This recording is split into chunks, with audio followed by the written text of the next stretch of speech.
पद की सतनाम। तो आज बाराबंकी में परम पिता परमात्मा के मूल ज्ञान का प्रचार प्रसार होने जा रहा है। बहुत बड़े भाग होते हैं उन जीवों के जो अपने पूरे जीवन काल में एक बार भी कबीर साहब के इस मूल ज्ञान को सुन पाते हैं, और उससे भी बड़े भाग होते हैं उन जीवों के जो इस मूल ज्ञान को थोड़ा सा भी समझ पाते हैं। क्योंकि सुनना आसान है, घंटा 2 घंटा सुन के चले गए, लेकिन इस ज्ञान को समझना बहुत मुश्किल है। ये जल्दी किसी के समझ में नहीं आता। क्यों नहीं समझ में आता? क्योंकि ये बहुत अटपटा ज्ञान है। वाणी भी कहती है, अटपट ज्ञान कबीर का झटपट लखा न जाए, और जो इसको झटपट लखे तो सब खटपट मिट जाए।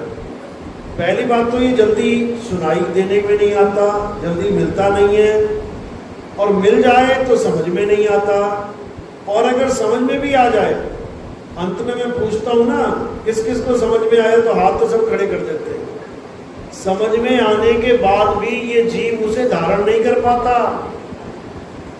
पूछते किसको समझ में आया, तो 100 में से 95 हाथ खड़े हो जाते हैं, हमें आ गया। और जब पूछो नाम दीक्षा कौन लेगा, 2 हाथ भी नहीं खड़े होते। यानी सच समझ में भी आ जाए तब भी उसे धारण करना बहुत मुश्किल है। उसे कोई बिरला ही धारण कर पाता है। ये सबके बस की बात नहीं है। हीरा किसे अच्छा नहीं लगता? सबको अच्छा लगता है, लेकिन खरीद कौन पाता है? लाखों में कोई बिरले।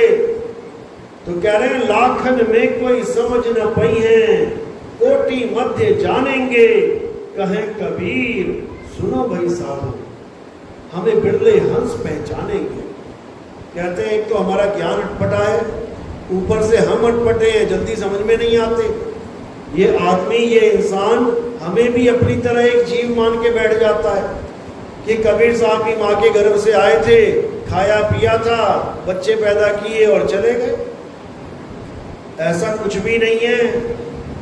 आज इस सत्संग में इन गुप्त भेदों को समझाया जाएगा कि आखिर कौन है कबीर साहब, आखिर कौन है हमारे जगत गुरु, आखिर कौन है हमारे परमेश्वर। इसको अच्छे से समझाया जाएगा। तो आज का सत्संग शुरू करने से पहले परम पिता परमात्मा के नाम पे जयकारा लगाएंगे। बोलिए परम पिता परमात्मा की, सदगुरु बंदी छोड़ कबीर साहिब की, सदगुरु मदनपति साहिब की, दीवान जवाहरपति साहिब की, सदगुरु राम सेवक साहिब की, सदगुरु वैरागपति साहिब की, कलीनापुर धाम की, सभी हंसों की, पंडाल में आए सभी भक्तों की, इनके माता पिता, इनके गुरुदेव की, इस गांव नगर बस्ती की, आज के आनंद की, सकल हंस को बंदगी, साहेब बंदगी सतनाम।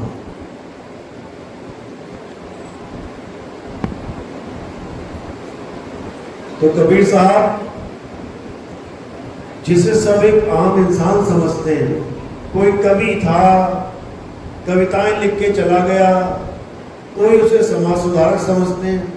अरे समाज सुधारक थे वो, कुरीतियों के विरोध में बहुत कुछ बोलते थे। कोई उन्हें धर्म प्रचारक समझता है। अरे वो तो पंथ चलाने के लिए आए थे, जैसे बाकी पंथ चल रहे वैसे कबीर पंथ चला के चले गए। लोग उन्हें समझ ही नहीं पाते हैं कि आखिर कबीर साहब हैं कौन। उन्हें कोई बिरला ही जान पाता है। कहते कहें कबीर सुनो भाई साधो, हमें बिरले हंस पहचानेंगे। कबीर साहब कौन है? कबीर साहब वो शख्स हैं जो इस संसार में हमें काल के जाल से छुड़ाने के लिए आते हैं, हमें काल के जाल से बचाने के लिए आते हैं। और ये काल कौन है? ये काल हर धर्म में, हर जात में, जिसको हम शैतान कहते हैं, ये प्रसिद्ध है, प्रसिद्ध है। ये मुसलमान इसको शैतान कहते हैं, ईसाई भी इसको शैतान कहते हैं, हिंदू धर्म में भी आता है। अकाल मृत्यु वो मरे जो काम करे चंडाल का, और काल उसका क्या बिगाड़े भक्त है महाकाल का। यानी हिंदू धर्म में भी काल से बचने का उपाय बताया जा रहा है कि काल उसका क्या बिगाड़े जो भगत है महाकाल का। यानी अगर काल के जाल से बचना है, काल से बचना चाहते हो तो महाकाल के भगत बन जाओ, यानी भोले शंकर के भगत बन जाओ। लेकिन आप देखोगे कि महादेव के भगत भी, भोले शंकर के भगत भी, अभी कांवड़ यात्रा चलेंगी ना, अभी देख लेना, बरसात आने वाली है, हजारों लाखों करोड़ों की संख्या में लोग जाएंगे। और क्या होगा, सड़कों पे गलियों में कितने लोग मरे पड़े होंगे, एक्सीडेंट में मर गए, कोई कहीं दब के मर गया, भगदड़ में मर गया, मंदिर तक नहीं बख्शा जाएगा। मंदिर में महादेव के गए थे, वहां क्या हुआ, वहां जलजला आ गया, पानी का सैलाब आ गया, केदारनाथ में सारे भगत मारे गए।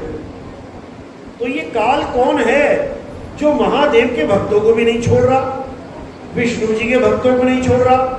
अभी वृंदावन में राधे राधे राधे करते एक नाव बेचारी डूब गई, किसी को नहीं छोड़ रहा। चक्कर क्या है, कैसे बचेंगे हम लोग? जब तक ये समझ में नहीं आ गया तब तक ये काल का दाव लगता ही रहेगा। मुसलमानों में भी इसका पूरा बोलबाला है कि शैतान किसी को नहीं छोड़ता, ईसाइयों में भी इसका बोलबाला है, सिखों में भी इस काल के बारे में जानकारी दी गई है कि इस काल से बचना है तो गुरु की शरण में जाओ। अब कौन से गुरु की शरण में जाएं? गुरु तो लाखों करोड़ों बने बैठे हैं, किस गुरु की शरण में जाएं जो ये काल हमें छोड़ दे? वो एक ही गुरु है भाई। वो गुरु कौन है? वाणी क्या कहती है? कहते हैं बहुत गुरु संसार में और कोई न लागे तीर, सभी गुरु बह जाएंगे, जागृत गुरु कबीर। यानी संसार में हजारों लाखों करोड़ों गुरु बने बैठे हैं, लेकिन कह रहे हैं सब बह जाएंगे। कहां बह जाएंगे? 84 की धारा में बह जाएंगे। ये सब इस संसार सागर में बह जाएंगे, ढूंढे नहीं मिलेंगे, कहां चले गए? जागृत गुरु कबीर। केवल कबीर साहब एक ऐसे गुरु हैं जो इस भवसागर में बार बार आएंगे, आते हैं, हमें जगाते हैं और इस भवसागर से पार ले जाते हैं। सतयुग में सतसुकृत नाम से आते हैं, त्रेता में मुनिंद्र नाम से, द्वापर में करुणामय नाम से और कलयुग में कबीर नाम से।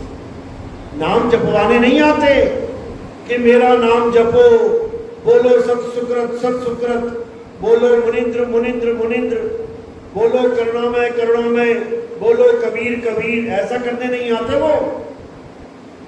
जैसे बाकी गुरुओं ने भगवान के नामों को एक जाप का विषय बना दिया।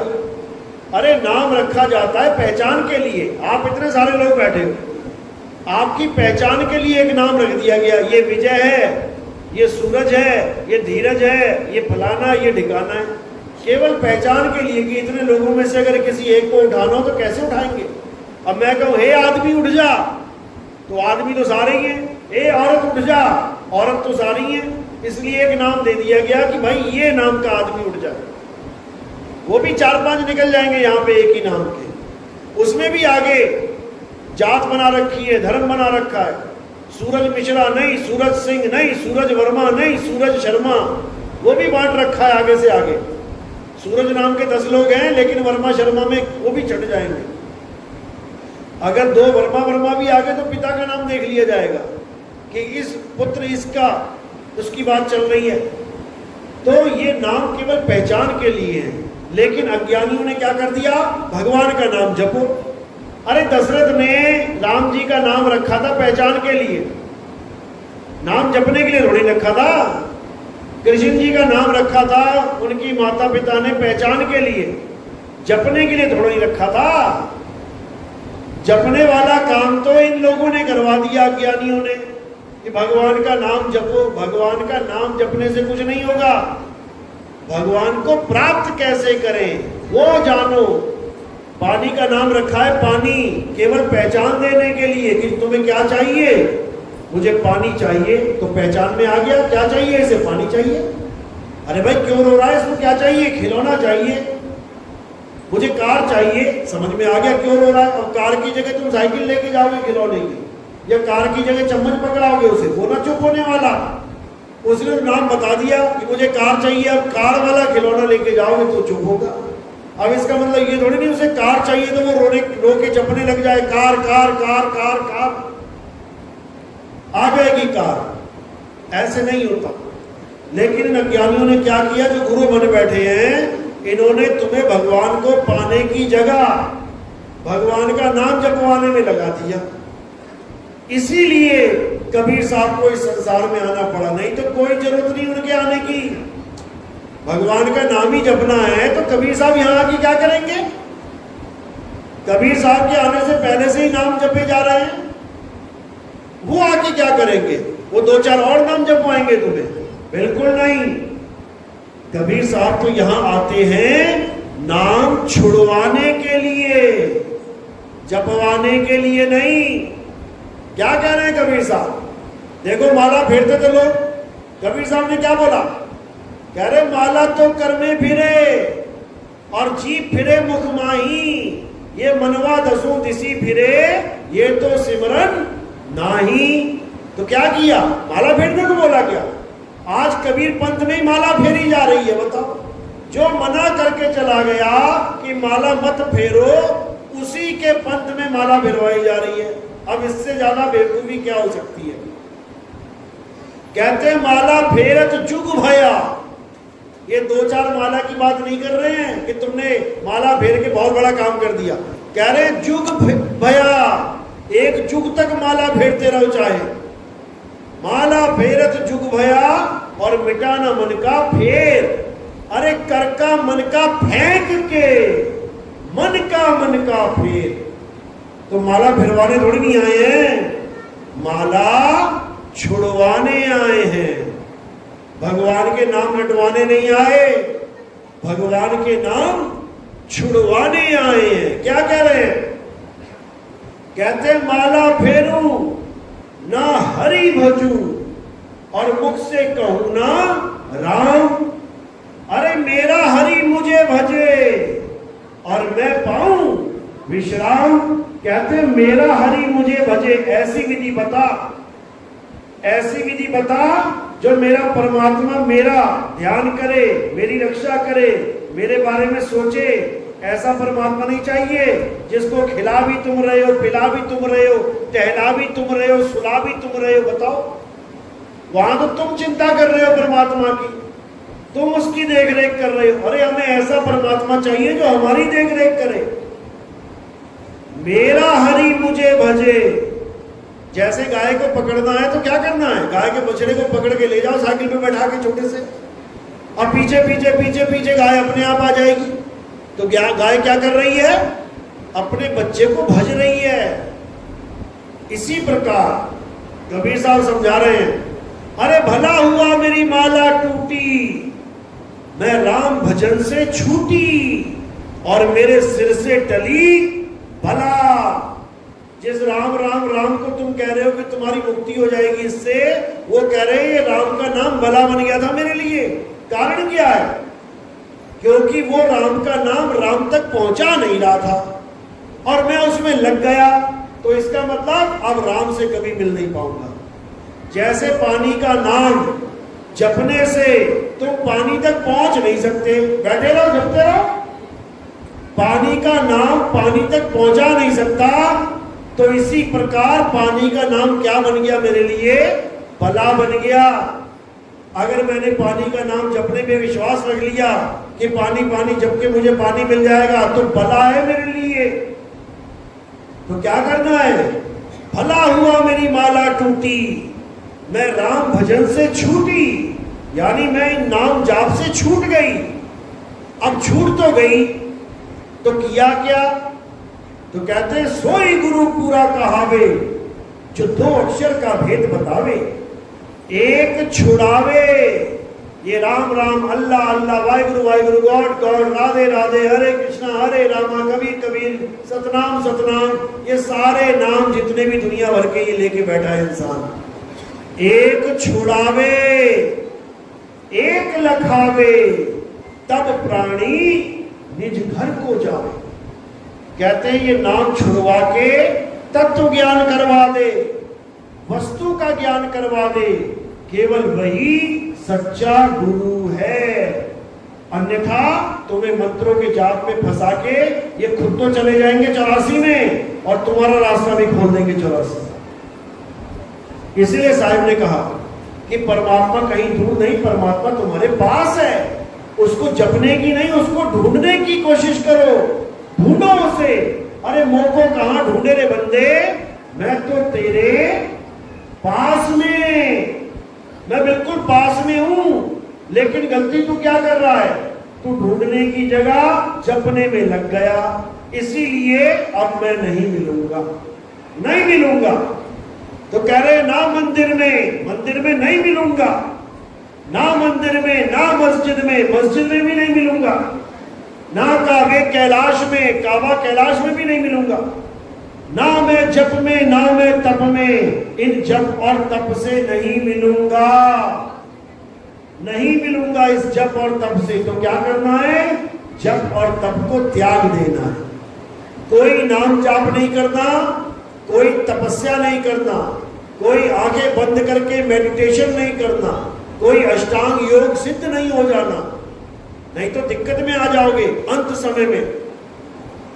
तो कह रहे हैं ना मंदिर में, ना मस्जिद में, ना काबे कैलाश में, ना मैं जप में, ना मैं तप में, ना एकांत निवास में, खोजी होए। क्या करने को बोल रहे हैं, खोजने को।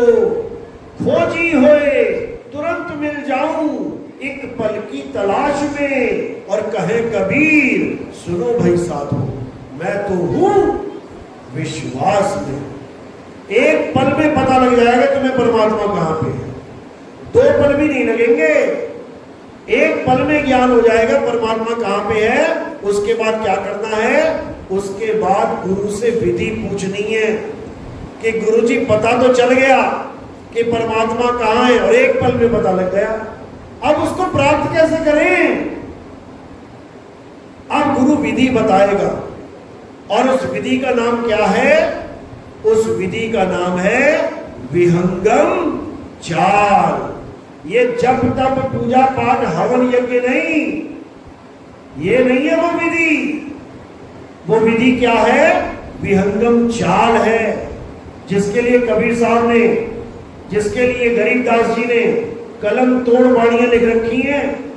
गरीबदास जी समझा रहे हैं, अरे सतगुरु के लक्षण कहूं अचल विहंगम चाल, और हम अमरापुर ले गए ज्ञान शब्द सरगाल।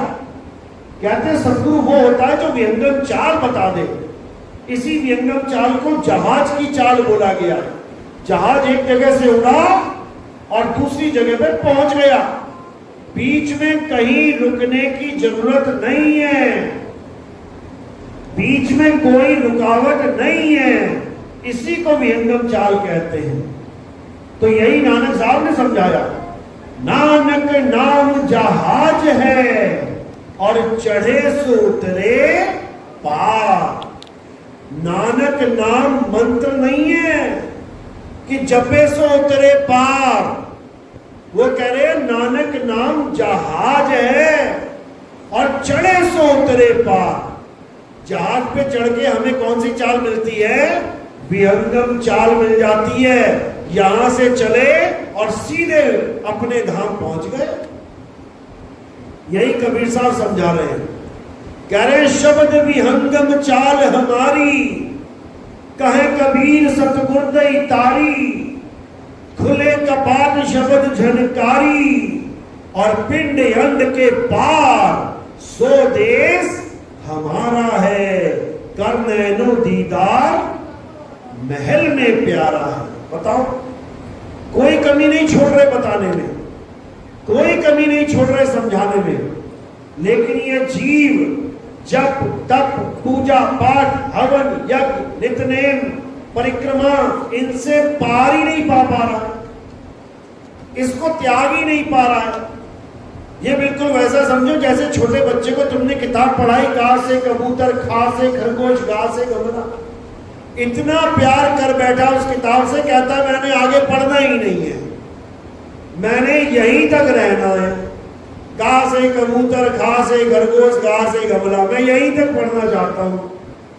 यहीं तक पढ़ना चाहता है, अच्छी बात है, लेकिन जब नौकरी ढूंढने जाएगा और वहां तेरा इंटरव्यू होगा तो उससे पूछा जाएगा क्या ज्ञान है तेरे पास, बोल, और तू बोलेगा का से कबूतर, गा से गमला, घा से खरगोश, तो तुझे नौकरी नहीं मिलेगी। बल्कि तुझे क्या कहा जाएगा कि वो रहा दा से दरवाजा और दा से निकल यहां से, तेरे बस की बात नहीं है। वहां पर तुम पढ़े लिखे अनपढ़ नहीं रहे, याद रखना, अंगूठा छाप नहीं हो। जिसने का से कबूतर, खा से खरगोश भी पढ़ लिया वो अंगूठा छाप नहीं रहेगा सारी उम्र, क्योंकि वो लिखना जान जाएगा। गुरु ने लिखना तो सिखा दिया, अपना नाम, लेकिन नौकरी नहीं दिलवा पाएगा वो गुरु। अंगूठा छाप बनने से तो बच गए, नहीं तो क्या करते, अंगूठा लगाते फिरते हर जगह। अब नाम लिखना तो आ गया पहली कक्षा में, पहली क्लास में, लेकिन इतना बड़ा ज्ञान में नहीं आ गया कि नौकरी कर पाओ। तो शुरुआत बहुत अच्छी है। मंदिर जाओ, मस्जिद जाओ, गुरुद्वारे जाओ, चर्च जाओ, बुद्ध जी के मंदिर है वहां जाओ, जैन जी के मंदिर है वहां जाओ, अरे किसी का मंदिर है वहां जाओ। शुरुआत बहुत अच्छी है, लेकिन अंत मंदिर में नहीं होना चाहिए। याद रखो, मंदिर में भगवान नहीं है। भगवान कहां है? भगवान तेरे अंदर है। पुरानी फिल्में आती थी बहुत पहले, बचपन में, पुराना मंदिर। अब देखने जाओ तो मंदिर में कौन रहता है? भगवान। और फिल्म देखने जाओ तो मंदिर में कौन था? शैतान। वो प्रेत, बड़े बड़े भूत मंदिरों में दबा रखे उन्होंने। बताओ, मंदिर भगवान का घर होता तो वहां भूत का डेरा कैसे बनेगा? ये गुरबाणी तक में बोला गया है कि अंत काले जो मंदिर सिमरे, ऐसी चिंता में देह मरे। कहते प्रेत जन्म वो वल वल उतरे, वो प्रेत योनि को प्राप्त हो जाएगा। गुरु ग्रंथ साहब ने लिखा है। बताओ, हमें समझाने के लिए लिखा है। प्रेत योनि का मतलब होता है सूक्ष्म योनियां, यानी मंदिर में जाकर भी तुम परमात्मा को प्राप्त नहीं कर पाओगे। ये स्थूल देह छूट जाएगी और सूक्ष्म देह में आ जाओगे, क्या फायदा उसका? फिर भटकते फिरो इधर उधर। इसलिए परमात्मा को पाना अलग चीज है, मंदिर में पूजा पाठ करना अलग चीज है। डॉक्टर की पढ़ाई करना, इंजीनियर की पढ़ाई करना, साइंटिस्ट की पढ़ाई करना अलग चीज है, और का से कबूतर, खा से खरगोश, गा से गमला पढ़ना अलग चीज है दोनों पढ़ाई। वो भी पढ़ाई है, वो भी पढ़ाई है, लेकिन उसमें जमीन आसमान का अंतर है। इसी प्रकार मंदिर, मस्जिद, गुरुद्वारे, चर्च जाना भी एक भक्ति है, और आत्मा की साधना करना भी एक भक्ति है।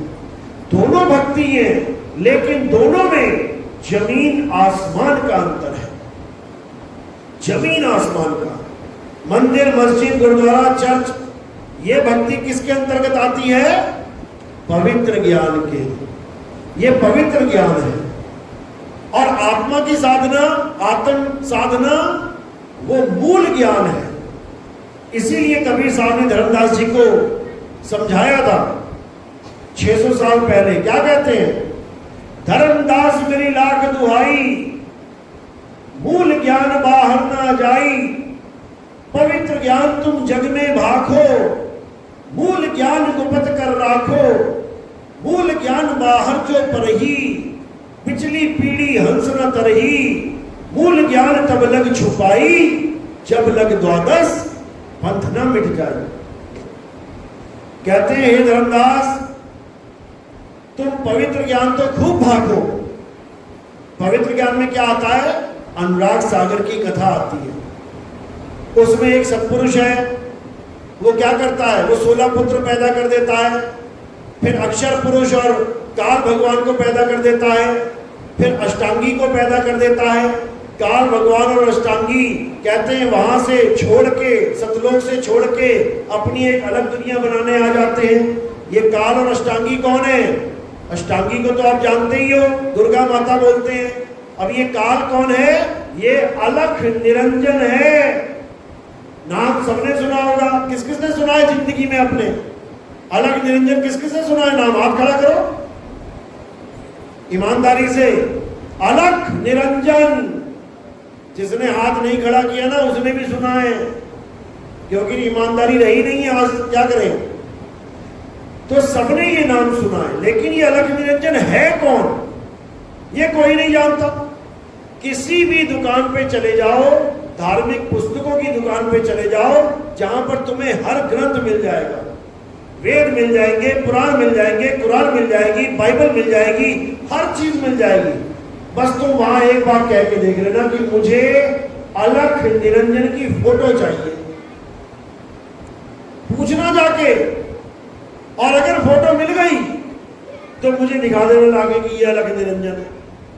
तुम पूरा जीवन लगा दोगे, वो एक फोटो नहीं ढूंढ सकते। तुम ढूंढ के दिखा दो, नहीं ढूंढ सकते। कोई शंकर जी की फोटो लाएगा, कहेगा ये है अलख निरंजन? नहीं है। शंकर जी तो अलख निरंजन के ध्यान में लीन है। ये जो युगों युगों के ध्यान है शंकर जी के, किसका ध्यान कर रहे हैं? अलख निरंजन का।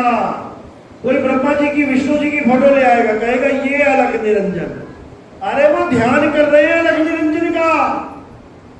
कोई गोरखनाथ की फोटो ले आएगा, कहेगा ये अलख निरंजन।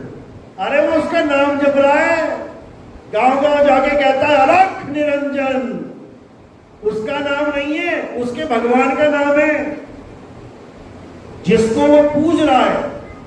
ये कौन है अलख निरंजन? ये तीन लोक का मालिक है। ये धरती, आसमान, पाताल, ये तीन लोक किसने बनाए हैं? अलख निरंजन ने। इसीलिए कबीर साहब ने वाणी बोली, तीन लोक एक जेल है, पाप पुण्य दो जाल, और सारा जग भोजन बना, खाने वाला काल। कबीर साहब कह रहे तीन लोक में जो कुछ भी पैदा हो गया वो काल भगवान का ग्रास है। तुम्हारे बच्चे काल भगवान की खुराक है। जो तुम्हारे घर के अड़ोसी पड़ोसी मर रहे हैं, माँ बाप मर रहे हैं, पिता मर रहे हैं, कौन है ये लोग? ये उसका ग्रास है। चलती हुई बस में एक्सीडेंट हो गया, 50 लोग मर गए, क्या हेडलाइन आती है? 50 लोग काल का ग्रास बन गए। कौन है ये काल? अखबार वाले भी काल काल काल छाप रहे हैं, गुरु ग्रंथ वाले भी काल काल काल, 1000 बार काल के बारे में जिक्र है। हिंदू धर्म में भी काल काल काल चल रहा है, काल उसका क्या बिगाड़े भक्त है महाकाल का। हर जगह बुद्धिस्ट में भी काल काल काल चल रहा है, मुसलमानों में भी चल रहा है। लेकिन ये है कौन? कोई नहीं जानता। ये कबीर साहब ने समझाया हमें कि आखिर ये है कौन। कबीर साहब कहते हैं, काल काल सब कोई कहे, और काल न चीने कोई, जितनी मन की कल्पना, ये काल कहाँ वै सोए। ये काल कहाँ बैठा है? सबके अंदर बैठा हुआ है, सबके अंदर। और उसे क्या कहते हैं जो सबके अंदर बैठा है? उसे मन कहते हैं। मन, मन का तो नाम सुना है ना? अरे गुलामों, मन के नाम कैसे नहीं सुना होगा? मन को भगवान बना दिया तुमने, और उसी भगवान की गुलामी कर रहे हो। कबीर साहब क्या समझा रहे हैं? मन जाता है तो जाने दे, तू थाम के राख शरीर, और उतना पड़ा कमान से, क्या कर साके तीर। सुबह से लेके रात तक हम क्या कर रहे हैं? किसकी गुलामी कर रहे हैं? मन की। अब कोई कहेगा मैं तो नहीं करता, सुबह से शाम तक करता है। कैसे? सुबह मम्मी उठाती है, उठ जा बेटा स्कूल जाना है, बेटा उठ जा। बेटा ना उठता, अरे बेटी उठ जा, उठ जाओगी मम्मी, मन नहीं कर रहा उठने का। कौन नहीं कर रहा? मन नहीं कर रहा। यही पकड़ना है इसको। मन नहीं कर रहा इसलिए नहीं उठ रही हूं, और जैसे ही मन करेगा उठने का, एकदम उठ के तैयार। तो किसकी गुलामी की? मम्मी की कि मन की? मन की। अब गए, साबुन लगाया, बाथरूम में नहाने गए, कौन सा साबुन लगाया? 1000 साबुन थे मार्केट में, कौन सा उठा के लेके आए थे? मनपसंद। अच्छा, मनपसंद। पसंद भी अपनी नहीं, किसकी? मन की। फिर गए पूजा करने, अगरबत्ती लेके आए, कौन सी लेके आए थे? जो तुम्हारे मन को पसंद आई, खुशबू सूंघ सूंघ के, हाँ ये अच्छी है, किसको पसंद आई? मन पसंद। उसके बाद 50 कपड़े पड़े, कौन से उठा के पहन रहे हो? मन पसंद। खाना खा रहे हो, बेटा चाय लाऊं कि दूध लाऊं? मम्मी चाय ले आओ। मन नहीं कर रहा दूध पीने का। अच्छा, मन क्या कर रहा है वो करना है, और मन क्या नहीं करना वो नहीं करना है, तो किसके गुलाम हो गए? मन के। ये मन ही अलख निरंजन है, सबको गुलाम बना रखा है इसने, सबको। और इस मन का स्वरूप क्या है? ये ज्योति स्वरूप है। तुम्हारे माथे पे एक टीका लगाया जाता है, लाल लाल सा, हिंदू धर्म में। मुसलमानों में एक बिंदी लगाई जाती है, लाल लाल सी। क्यों लगाई जाती है? वो लाल तो अब कई तरह की बना दी इन्होंने, मैचिंग साड़ी के साथ मैच करवाती है बिंदी, कौन सी चाहिए। लेकिन शुरुआत उसी चंदन के टीके से, उसी लाल चंदन के टीके से हुई। ये क्यों लगाते हैं? क्या फर्क पड़ गया यहां लगाने से? यहां क्यों नहीं लगा दिया? यहां क्यों नहीं लगा दिया? यहीं क्यों लगा रहे हैं? बिंदी यहां क्यों लगाई? यहां क्यों नहीं लगा दी बिंदी? यहीं क्यों लगा रहे हैं? यहां लगा दे, यहां भी लगा दे। यहां क्यों लगाई गई है? ज्यादा सुंदर लग रही हो। यहां इसलिए लगाई जाती है भाई, क्योंकि अलख निरंजन के रहने का स्थान कहां है? यहां है। यहीं बैठा है वो महाराज, 3 लोक का मालिक, और भोले शंकर जैसे महातपस्वी कहां ध्यान लगा के बैठे हैं? आंखें बंद करके कहां है ध्यान उनका? यहीं है। यहीं तीसरी आंख खुलती है उनकी। समझ लो, यहीं एक ज्योति प्रकट होती है। उसी टीके के रूप में एक ज्योत प्रकट कर दी गई कि भगवान कहां बैठे हैं? यहां बैठे हैं जी। समझो, इसी को कबीर साहब ने समझाया। नानक साहब की वाणी क्या कहती है? मन तू ज्योत स्वरूप है, अपना मूल पहचान। यानी मन क्या है? ज्योति के स्वरूप का है। लेकिन तुम्हें ज्योति की पूजा नहीं करनी है, तुम्हें अपना स्वरूप पहचान, तुम्हें अपना सत्य स्वरूप जानना है कि तुम्हारा स्वरूप क्या है। ज्योत स्वरूप तो मन हो गया। कबीर साहब कह रहे हैं, अरे ज्योत स्वरूपी अलख निरंजन, ये धरता ध्यान हमारा। बता दिया साहिब ने कि ये ज्योत स्वरूपी कौन है? मन है। लेकिन आत्मा का ध्यान, यानी आत्मा से अरदास करता है। इसको क्या चाहिए? खुद नहीं ला सकता। तुम्हारा मन कर रहा है दारू पीना है, ये जाके बोतल लाके दिखाए? नहीं ला सकता। ये आत्मा से अरदास करेगा, तुम्हें बेवकूफ बनाने की कोशिश करेगा। दारू चाहिए, दारू चाहिए, दारू चाहिए। और तुम क्या करोगे? ताकत दे दोगे शरीर को, चलो जी ले ही आते हैं। मन कह रहा है ला नहीं सकता, और तुम ला सकते हो ताकत देके, लेकिन तुमने मन को रोका नहीं और तुम उसके गुलाम बन के दारू लेके आ गए। इसी को बोला गया है कि मन जाता है तो जाने दे। मन कर रहा है ठेके पे चला जाओ, उसको क्या चला जा घूम के आ जा, देख ले कौन कौन सा ब्रांड पड़ा है वहां पे। लेके नहीं आ सकता। मन जाता है तो जाने दे, तू थाम के रख शरीर। तू कौन है? किसको बोल रहे? मन तो चला गया दारू के ठेके पे। तू कौन है? जीवात्मा। ये जीवात्मा को संकेत दिया जा रहा है कि मन के कहे मत चली जाना, कर्म बन जाएगा। तो क्या कह रहे हैं? मन के हारे हार है और मन के जीते जीत। और कहे कबीर गुरु पाइए मन ही के प्रतीत। कह रहे अगर मन के द्वारा कोई गलत काम करवाया मन ने और तुमने कर लिया तो तुम हार गए। और अगर मन कह रहा है कि दारू पीनी है, बीड़ी पीनी है, जर्दा खाना, और तुमने कहा चुप करके बैठ जा, ये न जाने देता मैं इस मुंह में, तो मन हार जाएगा। बिल्कुल इसी प्रकार जब अंत समय आता है, मृत्यु आती है, तो मन अपने सारे दाव लगा देता है। मन तुम्हें डराएगा, अब तू मर गया, अब तू नहीं बचेगा बेटा, अब तेरी हालत खराब होगी, अब तुझे ऐसा होगा, अब तुझे वैसा होगा। और ये जीव क्या करता है? डर के मारे इच्छा कर लेता है जीने की।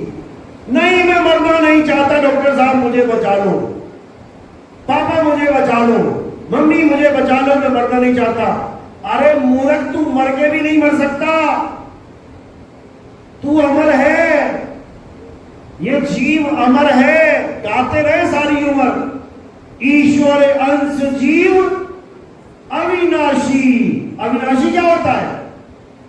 जो कभी नहीं मरता, जिसका कभी नाश नहीं होता है। अविनाशी को ये मन रुला रहा है, मरने से डरा रहा है।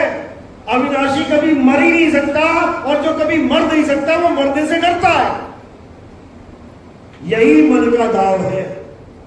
तुम्हारा पैदा करने का फार्मूला ही यही है कि तुम्हें मैं डरा दूं और तुम डर के मारे दोबारा जीने की आस कर लो, और दोबारा जीने के लिए तुम्हें दोबारा शरीर धारण करना पड़ेगा। फंस गए ना मन के चक्कर में। बस इसी को समझना है, इसी को समझना है। कबीर साहब यहां कोई नाम जपवाने नहीं आते। यहां बड़े बड़े बाबा डर के मारे हालत खराब हो जाती है मौत के वक्त, सारे मंत्र भूल जाते, डॉक्टरों के चक्कर लगाते हैं। यहां कबीर साहब कोई मंत्र जपवाने नहीं आते, यहां कबीर साहब मरने की कला सिखाने आते हैं कि आखिर मरना कैसे है। क्योंकि सबने मरना है, सबने मरना है, एक भी ऐसा नहीं है जो नहीं मरेगा। तो साहिब क्या कहते हैं कि इससे पहले कि मौत आ जाए तुम क्या करो? तुम मरने की कला सीख लो। मरने की कला का मतलब ये नहीं कि तुमने मरना कैसे है। अरे तुम मर ही नहीं सकते, अमर हो, तो कौन सी कला सीखनी है? शरीर छोड़ने की कला। जैसे ये शरीर पकड़ा हुआ है मैंने, किसने पकड़ा है? मैंने। अब छोड़ना कैसे है? ये गया, अब गिरा कौन? शरीर, और जिसने पकड़ा था वो वही है। बस इसको समझना है। जो इसे समझ जाएगा वो शरीर को छोड़ना सीख जाएगा, और जो शरीर को छोड़ना सीख जाएगा वो समझ जाएगा कि अब इस जेल से मैं निकल गया हूं। ये जेल कौन सी है? ये है 5 तत्व, 25 प्रकृति, 3 गुणों की जेल। और इस जेल में कौन कौन फंसा है? सारे जीव फंसे हुए। ये ऐसा पिंजड़ा है जिसको तोता लेके घूम रहा है, इसलिए तोता अपने आप को समझ नहीं पाता और इस जेल को अपना स्वरूप मान लेता है। उस वाले पिंजड़े में तोता उड़ नहीं पाता, पिंजड़े में फंसा रहता है, इसलिए उसको लगता है मैं बंधन में हूं। जैसे ही एक दरवाजा खुलेगा फुर्र करके उड़ जाएगा, दोबारा घुसेगा नहीं उसमें। घुसा के देख लेना, एक बार तोते को उड़ा के घुसा के देख लेना, अरे पूरा जन्म दरवाजा खोल के रख लेना, दोबारा ना घुसेगा उसमें वो। क्योंकि उस तोते को समझ में आ जाता है कि बेटा ये जेल है, और एक बार जेल से निकला वापस ना आता वो। लेकिन इस तोते का क्या हाल है? ये तोता जेल को ही अपना स्वरूप मान बैठा है, अपना तो ज्ञान ही नहीं है इसे। तोते को पिंजड़ा छोड़ते वक्त खुशी होती है कि दुख? जो तोता पाल के रखे हो उसको छोड़ के देखना, इतने खुशी में उड़ता जाएगा, इतनी फास्ट उड़ेगा तुम पकड़ नहीं पाओगे उसको। और ये तोता जब पिंजड़ा छोड़ने का टाइम आता है तो क्या करता है? ये खुश होता है कि रोता है? ये रोने लग जाता है, क्योंकि इसको पता ही नहीं है कि मैं पिंजरा छोड़ रहा हूं कि मैं मर रहा हूं। इसको समझ में ही नहीं आता कि पिंजरा छोड़ते वक्त मैं जीऊंगा कि मरूंगा। वो सोचता है पिंजरा मरेगा तो मैं भी मर गया। बस यही अज्ञान है। कबीर साहब हमें पिंजरा छोड़ना कैसे है ये समझाते हैं। क्या कह रहे हैं?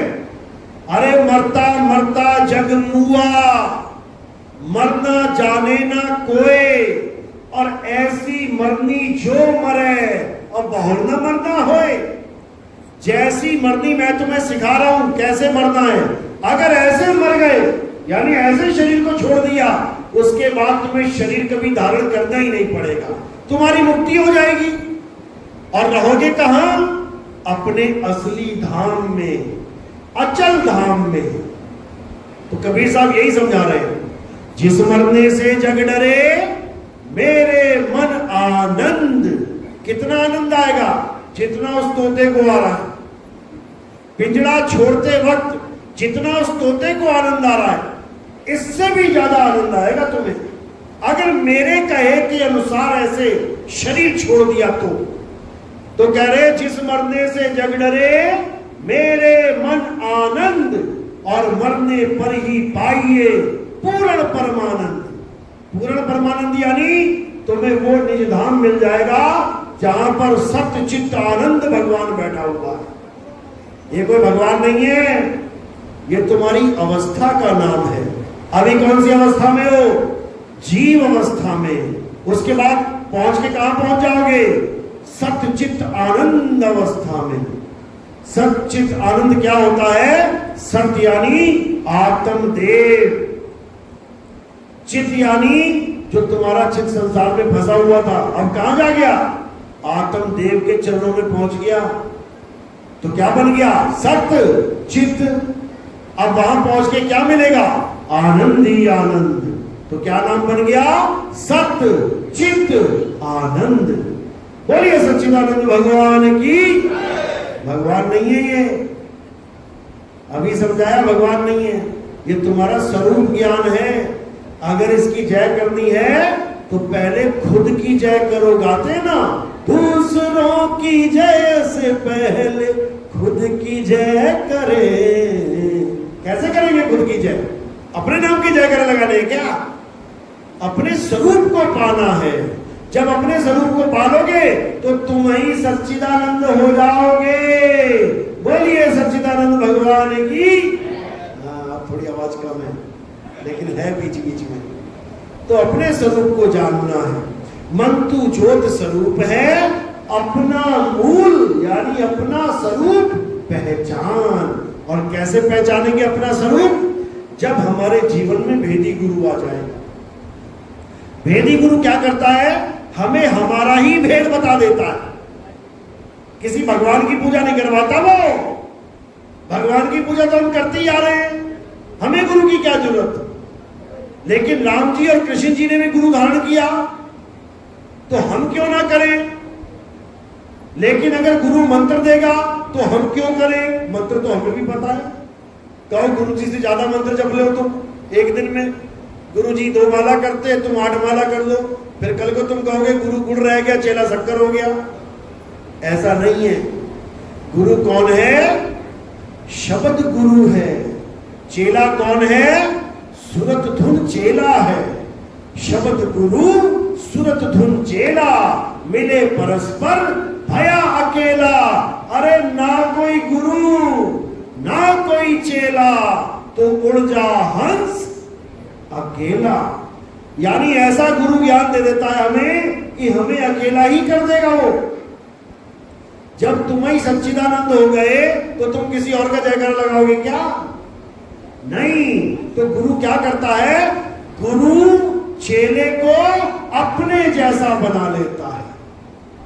इसीलिए बोला है गुरु को कीजिए दंडवत और कोटि कोटि प्रणाम। कीट न जाने भृंग को गुरु कर ले आप समान। गुरु हमें अपने समान कर लेता है, हमें अपना स्वरूप दे देता है। नितिन दास यहां तुमसे कोई नाम जपवाने नहीं आया। नितिन दास यहां क्यों आया है? जो स्वरूप हमें मिला है वही स्वरूप तुम्हें लखाने आया है, तुम्हारे मंत्र छुड़वाने आया है, तुम्हारी पूजा पाठ खत्म करवाने आया है, तुम्हें आगे बढ़ाने आया है, आत्मज्ञान तक पहुंचाने आया है। इसीलिए गीता में बार बार बोला गया, हे अर्जुन, जो अपनी आत्मा में रमण करते हैं, जो अपनी आत्मा में तृप्त हैं, जो अपनी आत्मा में संतुष्ट हैं, उनके लिए कोई धार्मिक कर्म कर्तव्य लागू ही नहीं होता।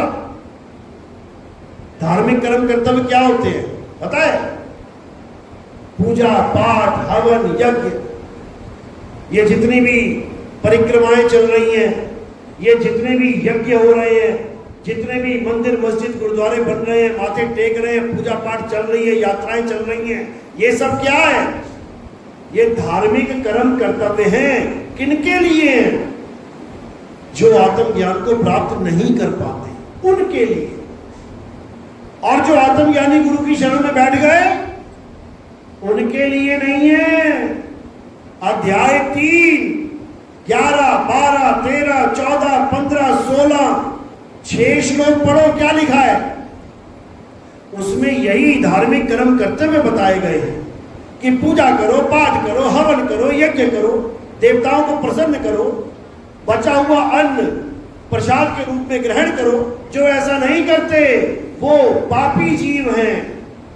अब यहां तक तो बोल दिया, यहां तक तो खूब प्रचार कर दिया सबने, ये सब करो करो करो, ये सारे धाम खुल गए, वृंदावन धाम, अयोध्या धाम, ये धाम, वो धाम, सारे धाम खुल गए। आगे नहीं बता रहे।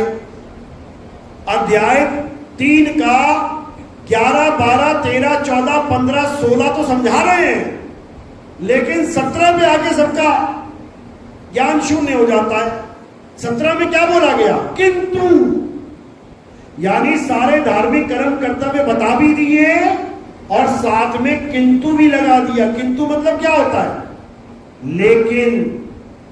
लेकिन बहुत खतरनाक शब्द होता है भाई साहब। लेकिन जीती बाजी को हरा देता है, बाजी पलट देता है। लेकिन तुम कह के देख लो किसी से, अरे भैया 1 लाख रुपए चाहिए, अरे तो क्या हुआ, चाहिए, मैं जरूर दे देता। लेकिन मतलब बेटा अब ना मिलने वाला, अरे भाई साहब 4 लड़के आ जाओ, जरा लड़ाई होगी है मेरी, अरे अभी आ जाऊंगा मैं। लेकिन मतलब अब नहीं आ सकता वो। लेकिन का मतलब रुकावट के लिए खेद है। इसी प्रकार सारी पूजा पाठ 11 से लेकर 16 तक निपटा दी गई।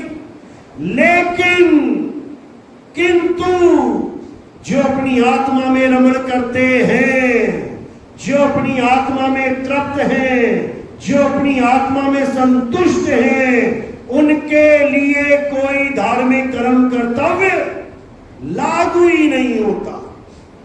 समझो, लागू ही नहीं होता। यानी ये कानून है जो हम सब पे लागू किया गया है। हिंदू है तो मंदिर जाओ, मुस्लिम है तो मस्जिद जाओ, बुद्धिस्ट है तो बुद्ध जी के मंदिर में जाओ, ईसाई है तो चर्च जाओ, सिख है तो गुरुद्वारे जाओ। ये हमारे ऊपर एक कानून लागू किया गया है। लेकिन किस पे ये कानून लागू नहीं होता? जो आत्मा का ज्ञान प्राप्त करते हैं। इसीलिए कृष्ण जी बार बार समझा रहे हैं कि हे अर्जुन, उसकी पूजा मत कर जो जलने से जल जाए, जो काटने से कट जाए, जो मारने से मर जाए। उसकी पूजा मत कर जो तोड़ने से टूट जाए, उसकी पूजा मत कर जो पानी से गल जाए, उसकी पूजा मत कर। तो किसकी पूजा करें? उसकी कर जिसके लिए बोला नैनम छिंदन्ति शस्त्राणि, नैनम दहति पावका, न चैनम क्लोदन्तापे, न शोषति मारुता। है अर्जुन, ये आत्मा, इसे कोई शस्त्र के द्वारा काटा नहीं जा सकता, इसे अग्नि के द्वारा जलाया नहीं जा सकता, इसको वायु के द्वारा सुखाया नहीं जा सकता, इसको जल के द्वारा भिगाया नहीं जा सकता। ये अजन्मा है, ना तो कभी इसका जन्म होता है और ना ही कभी इसकी मृत्यु। अगर अखिल ब्रह्मांड में कुछ सत्य है तो केवल आत्मा ही सत्य है, और उसी सत्य को धारण करना धर्म कहलाता है। हमारा धर्म क्या है? हमारा धर्म आत्मा को धारण करना है। इसी को सत्य सनातन धर्म कहते हैं। इसी को अध्याय 2 24वें श्लोक में समझाया गया है। अर्जुन, ये आत्मा अछेद्य है, ये आत्मा अशोष्य है, ये आत्मा अदाह है, ये आत्मा अचल है, ये आत्मा सदा स्थिर रहने वाली है, ये चलती फिरती नहीं है। कि आज अयोध्या में है तो कल केदारनाथ पहुंच गई और तो कल बद्रीनाथ पहुंच गई। ये चलने वाली आत्माएं इसकी बात नहीं कर रहे हैं, अचल की बात चल रही है। हे अर्जुन, ये आत्मा अचल है, सदा स्थिर रहने वाली है। ये आत्मा पुरातन है, पुरातन यानी सबसे पुरानी। हमारा एक विभाग है पुरातत्व विभाग, वो क्या बताता है? वो पुरानी से पुरानी चीजों की उम्र बताता है। तुम कोई भी चीज ले जाओ, बस उनसे ये पूछ लो कि कितनी साल पुरानी है, खुद ही बता देंगे। कार्बन रीडिंग करके खुद ही बता देंगे इतने साल पुरानी है। तो आत्मा क्या है? पुरातन है, यानी उससे पुराना कुछ है ही नहीं। ये आत्मा ही सत्य सनातन है। तो हमारा धर्म क्या है? आत्मा ही हमारा असली धर्म है। आत्मा का ज्ञान प्राप्त करना हमारा असली धर्म है। कौन सी आत्मा का? अचल आत्मा का। और कौन प्राप्त करेगा? जीवात्मा। जीवात्मा यानी चल आत्मा, चलती है। देखो यहां बैठी है ना, अभी थोड़ी देर में घर पहुंच जाएगी। ये लहरों की तरह चलती है, लेकिन परमात्मा समुद्र की तरह अचल है। लहरें चलती हैं, समुद्र चलता है। सुना कभी? समुद्र नहीं चलता, लहरें चलती हैं, नदियां चलती है, समुद्र कभी नहीं चलता। तो समुद्र क्या है? यही सत्य सनातन धर्म है। बोलिए सत्य सनातन धर्म की सदा ही जय। तो आज का सत्संग यही समाप्त करते हैं। किसको मेरी बात समझ में आई? हाथ खड़ा करो जरा, ईमानदारी से करना, नकली वाला नहीं चाहिए। चलो, बहुत अच्छी बात है। ऐसे ही परमात्मा आपका विवेक बढ़ाता रहे, ऐसे ही मालिक आपको विवेकी बनाता रहे, ताकि जो भी ज्ञान छुपा हुआ है हमारे ग्रंथों में, वो सब आप समझ पाएं। और ये झगड़े जितने भी दुनिया भर के हमने कर रखे, भगवान के नाम पे, अल्लाह के नाम पे, वाहिगुरु के नाम पे, ये सारे झगड़े शांत हो जाएं, एक रास्ता मिले जिससे हम सब एक हो जाएं। आत्मा का ज्ञान किसी की बपौती नहीं है कि किसी एक धर्म की बपौती है, ये बिल्कुल नहीं। आत्मा का ज्ञान हम सबके लिए है। जैसे पानी हम सबके लिए है, आग हम सबके लिए है, वायु हम सबके लिए है, धरती हम सबके लिए है, आसमान हम सबके लिए है। इसी प्रकार परमात्मा हम सबके लिए है। और परमात्मा कहाँ छुपा है? परमात्मा आत्मा में वास करता है। इसीलिए इस ज्ञान को आत्म ज्ञान कहते हैं। तो हिंदू है तो हिंदू होके आत्मा को जान ले, मुसलमान है तो मुसलमान होके आत्मा को जान ले, सिख है तो सिख होके आत्मा को जान ले, ईसाई है तो ईसाई होके आत्मा को जान ले, बौद्धिस्ट है, जैन है तो बौद्धिस्ट और जैन होके आत्मा को जान ले। किसी को भी धर्म परिवर्तन करने की जरूरत नहीं पड़ेगी, क्योंकि सबके पास पहले से ही आत्मा विराजमान है, बस उसको जानने की देर है। इसीलिए बोला गया, सब घट मेरा साइया, सुनी सेज न कोय, और बलिहारी व घट की, जा घट परगट होए। तो आत्मा ना साकार है और ना ही आत्मा निराकार है। ये दो हाथों के बीच में जो निरंकारी बाबा ये जो दिखा देते हैं ना, ये परमात्मा है। ये परमात्मा और परमात्मा नहीं है भाई, ये गलत फहमी में मत रहना। ये क्या है? आकाश तत्व है ये। इसी आकाश से ये चारों तत्व उत्पन्न होते हैं। इसीलिए कहते हैं कि निराकार साकार की सृष्टि करके, साकार की सृष्टि को खत्म करके वापस निराकार में मिला लेता है। ये आसमान से ही सब कुछ पैदा हो रहा है। तुम्हारे और हमारे बीच में ये आसमान है, आत्मा नहीं है। आत्मा बिल्कुल अलग चीज है। आत्मा का ज्ञानी इन दोनों से, साकार और निराकार दोनों से अलग ज्ञान देता है। इसलिए ना तो निराकार और ना साकार, इन दोनों में नहीं उलझना है। तो कह रहे कोई सरगुण में रीझ रहा और कोई निर्गुण ठहराए, अटपट चाल कबीर की। मुझसे कहीं ना जाए। तो ये ज्ञान बड़ा अटपटा है, लेकिन इसको लगातार सुनोगे तो ये अटपट ज्ञान झटपट समझ में आने लग जाएगा। एक बार में नहीं आएगा, ये बार बार सुनोगे, बार बार सुनोगे। तलवार में धार लगती है तो क्या एक बार ऐसे और एक बार ऐसे करके हो जाएगा काम? क्या करना पड़ेगा? बार बार बार बार, और करते करते करते ऐसी विवेक की धार लग जाएगी, उसके बाद ये काटता छाटता जाएगा सब कुछ। कल्कि अवतार की तलवार यही विवेक है, समझ लो। बुद्धि के घोड़े विवेक की तलवार लेके आएंगे कल्कि अवतार, समझ लो। बुद्धि के घोड़े हैं वो। आज परमाणु युग में बताओ, जहां मिसाइलें चल रही हैं, परमाणु बम चल रहा, वो घोड़ा क्या करेगा? जहां मिसाइलें चल रही हैं, AK-47 चल रही है, वह तलवार क्या करेगी? बुद्धि के घोड़े विवेक की तलवार लेके आएंगे कल्कि अवतार, इसीलिए समझा रहा हूं मैं। चलो, तो आज का सत्संग यही समाप्त करते हैं। अब आरती का समय, आरती कैसे करनी है समझ लो। हमारे यहाँ किसी फोटो की, किसी कैलेंडर की, किसी पत्थर की मूर्ति की आरती नहीं होती। हमारे यहाँ किसकी आरती होती है? हमारे यहाँ आत्मदेव की आरती होती है। हमारे यहाँ संतों को शरीर नहीं माना जाता, हमारे यहाँ संतों को आत्मा माना जाता है।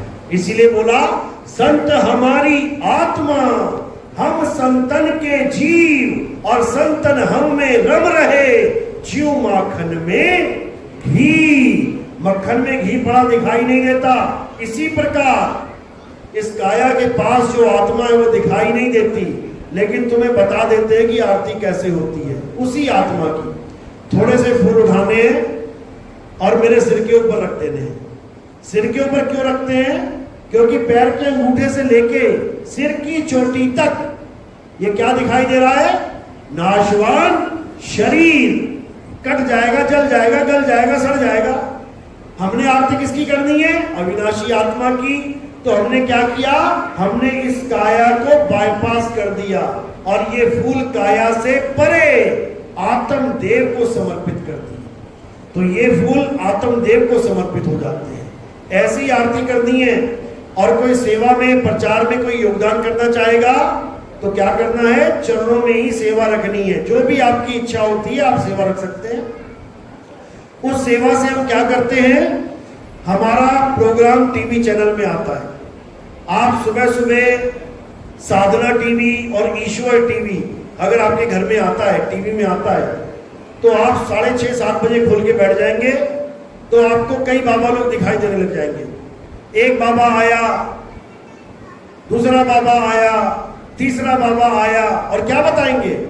परमात्मा को पाना है तो नाम जपो, नाम जपो, नाम जपो। जैसे ही बाबा जाएगा, नाम जपो करके उतने में मैं आ जाऊंगा और मैं क्या बोलूंगा? परमात्मा को पाना है तो नाम छोड़ो, नाम छोड़ो, नाम छोड़ो, और आत्मा से खुद को जोड़ो। तो जब ये बात कोई सुनता है तो खलबली मच जाती है कि नाम जपाने वाले लाखों पंथ चल रहे हैं, अरे नाम छुड़वाने वाला भी पंथ चल रहा है क्या? बिल्कुल चल रहा है, और नितिन दास चला रहा है उसको। इतनी बात बताने के लिए हमें लाखों रुपए देना पड़ता है टीवी चैनल वालों को। तो वो पैसे कहां से आते हैं? वो आप लोग की सेवा से आते हैं। ये आप लोग की सेवा है, ये आप लोग का दान है, जो बाकी जीवों तक, कोई अमेरिका में बैठा है, कोई कनाडा में बैठा है, कोई जर्मनी, जापान, फ्रांस, इटली, कहां बैठा है, केवल आप लोगों की वजह से वो ज्ञान उसके घर तक पहुंच जाता है।